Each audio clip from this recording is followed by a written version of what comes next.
viele Jugendliche sind gut unterwegs. Warum sage ich so? Damals, die Welt war nicht so vernetzt. Darum sind viele Menschen aufgewachsen mit der Idee, dass zum Beispiel unser Volk ist das beste Volk.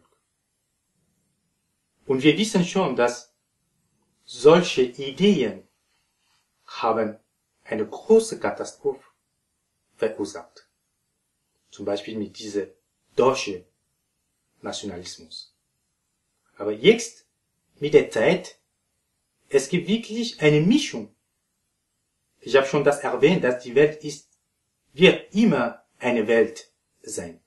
Und die Jugendlichen, die vielen Jugendlichen sind geöffnet, sind offen, sagen wir so, sind offen, sind bereit, andere Menschen zu treffen.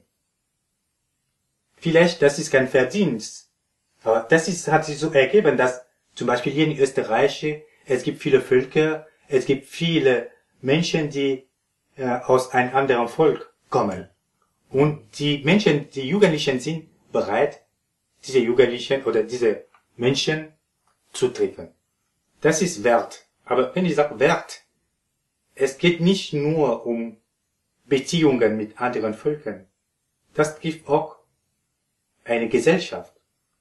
Zum Beispiel, wenn in einer Familie die Leute, die mit einer guten Ausbildung hoch angesehen sind, vielleicht ein Kind kann glauben, dass ein Mensch, die keine Ausbildung hat, ist nicht wertvoll.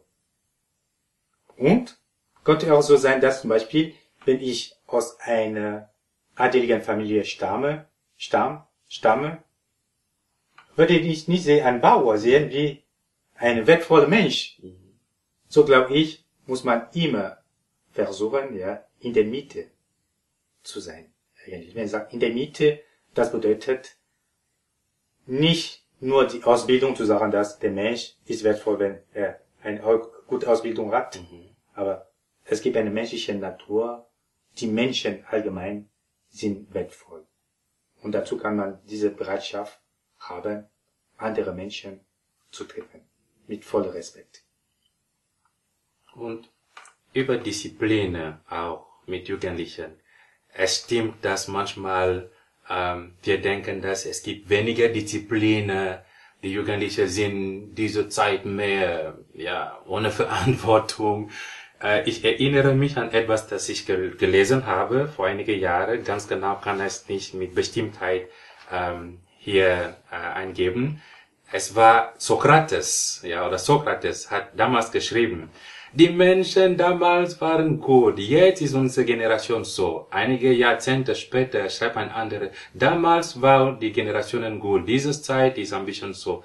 So, es gab viele Jahrhunderte zwischen 4 Sätze und jeder Satz hat immer gesagt, damals waren wir besser, wenn wir jung sind und diese Generation ist ein bisschen anders. Ich glaube, die Disziplin, die wir brauchen, ist nicht eine traditionelle Disziplin. Es ist eine Disziplin, das passt zu dieser Zeit mit unseren Jugendlichen. Wir sind in einer digitalisierten Welt. Die Welt ist wirklich wie ein digitaler Kontinent geworden. Und in diesem Kontinent sollen die Jugendlichen auch spüren, dass diese Verantwortung ist auch ihre Verantwortung. Das Ziel, das wir erreichen möchten, ist wichtig für alle. Don Bosco hat immer gesagt, in jeder Jugendliche liegt ein Punkt. Wenn man das findet, dann erleuchtet das ganze Leben. Egal, ein Rekalzitrant, eine schwierige Junge oder ein Mädchen, es gibt einen Punkt irgendwo. Wenn man das erreicht, dann es erleuchtet. Es bedeutet nicht, dass man erreicht das 100%. Aber heutzutage in Europa und andere Orte, man will nicht mehr über Ethik gut wirklich hören, über Moral, über Religionunterricht, über religiöse Zeichen. Gott muss weg von unserer Gesellschaft, und am Rand sein. Wir sind frei. Diese Extremismus in der Freiheit des Menschen hat den Mensch dazu gebracht, dass er keine Ziel mehr wirklich klar sehen kann. Wenn es noch Moral in unserer Schule stark kommt, Ethik stark kommt oder religiöse Bildung, wie es wieder entwickelt ist, können unsere Jugendlichen noch verstehen, dass es gibt ein Ziel im Leben. Es geht nicht um machen oder haben. Es geht um sein.